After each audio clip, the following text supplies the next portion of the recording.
Hi everyone, this is Olga speaks directly from beautiful Vancouver, Canada, and in today's video we'll go over CELPIP Reading Task 1, Reading Correspondence.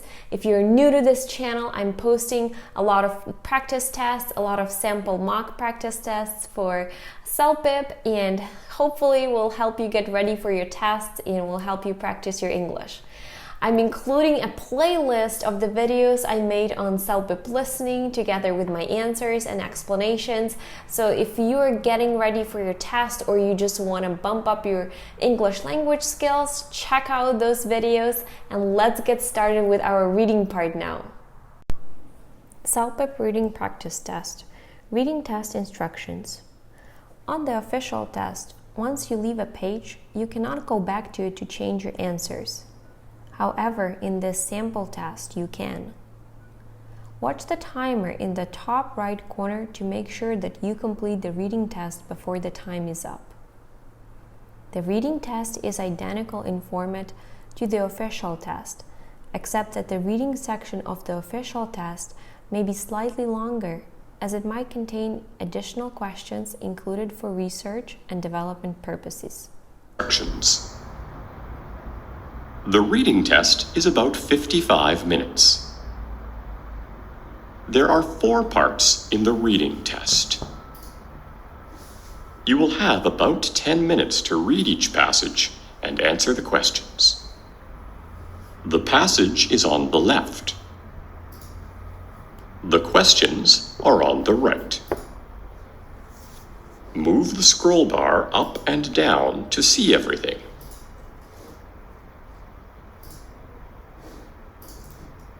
Left-click on the mouse to select your answer. The answer you choose will be bolded. To change your answer, click on another option. So let's do this first practice task together. We are supposed to read the message, and then from the drop-down menu, we are supposed to pick the correct answer. So let's start reading the passage now. Canada is surrounded on 3 sides by oceans.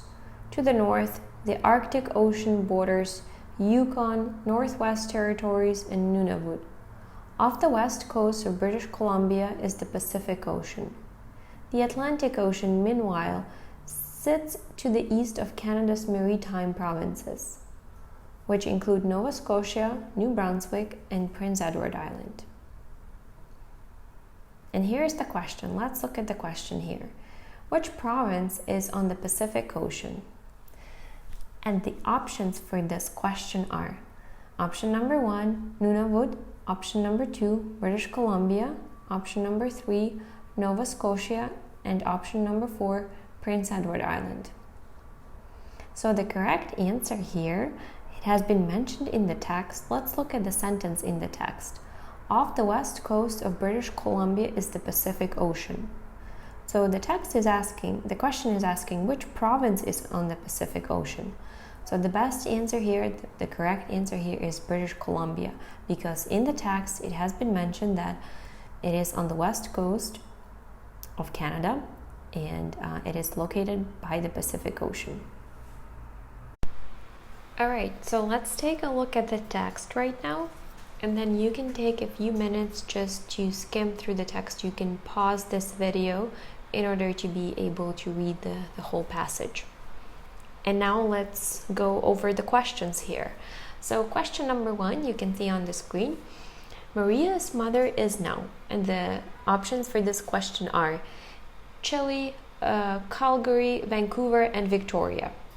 So we can look at the last sentence of the paragraph where Maria is talking about her parents and her mother, her family. And she mentioned here that they took the family sightseeing in Vancouver. They really loved it.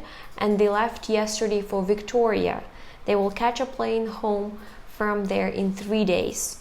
So this means that at the moment, the family together with her mother is in Victoria and they will stay there for 3 days and will take a plane from there back to Chile. So the correct answer for question number 1 is Maria's mother is now in Victoria. Question number 2. In a few weeks, Maria's son Marco will.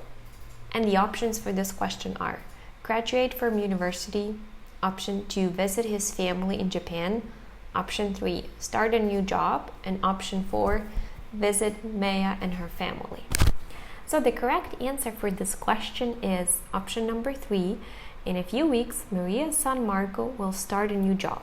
So if we take a closer look at paragraph number 2, we can just see the information here.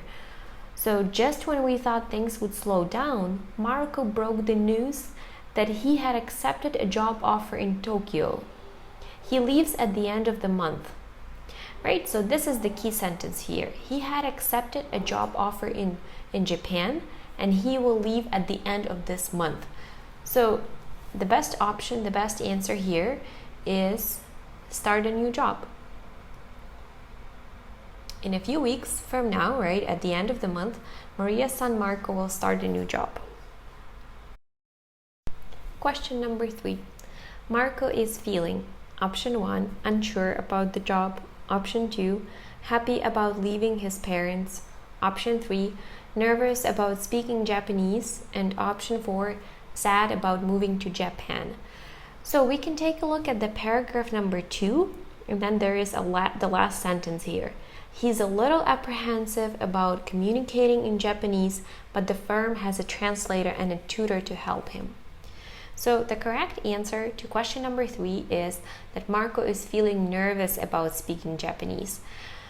So in the text, it's mentioned that he's been a little apprehensive about communicating in Japanese, but the firm is going to support his effort in learning Japanese and communicating in Japanese. They're going to have a translator and a tutor to help him. So the best answer for question number 3 is option 3, nervous about speaking Japanese. Question 4. Marco's employers are option 1, not supportive in his experience, option 2, doing little for Marco's adaptation, option 3, specialists in town reconstruction, and option 4, inexperienced with disasters. So if we look at paragraph 2, the middle of the paragraph, it says the firm has been really active in reconstruction efforts following the 2011 earthquake in Japan, and it's a great step into his first career. So,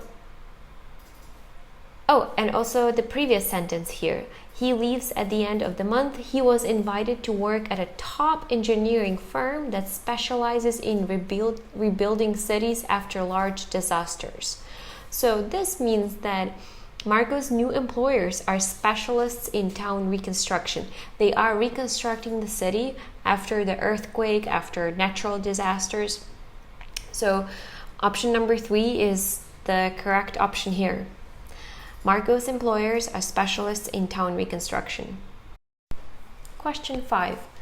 Maria and Jack are worried about option 1, Marco being in an earthquake, option 2, Marco not speaking the language, option 3, never seeing Marco again, and option 4, Marco's lack of life experience. So if we take a look at paragraph 3, the first sentence here is Marco is over the moon, but Jack and I are having a tougher time with it. We think he's so young to be so far away, but we know it's for the best.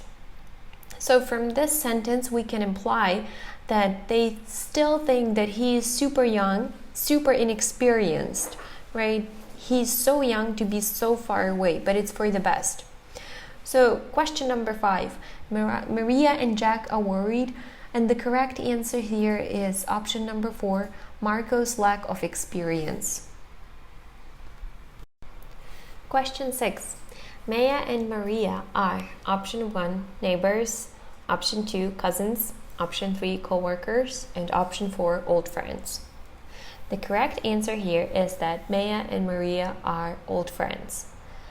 In the last paragraph, Maria is talking about her son inviting everybody to the goodbye party, and she just mentioned that they cannot imagine leaving without seeing them, as without saying goodbye, and they hope that you could make it, and we'll be in touch. Love, Maria.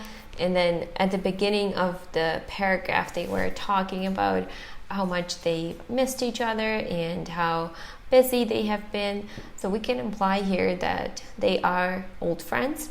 The other options are incorrect, so they are not neighbors. This hasn't been mentioned in the text. They're not cousins, they're not related. There was also no mention of being cousins.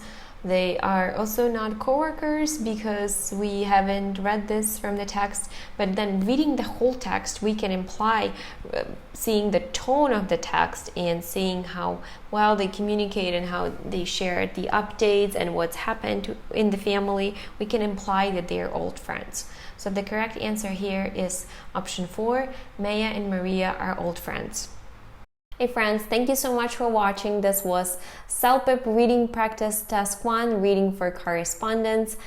If you have any remaining questions, please let me know in the comments below. I am including a couple more videos for you to check out if you are getting ready for your CELPIP test. And thank you so much and have a really good one. Bye!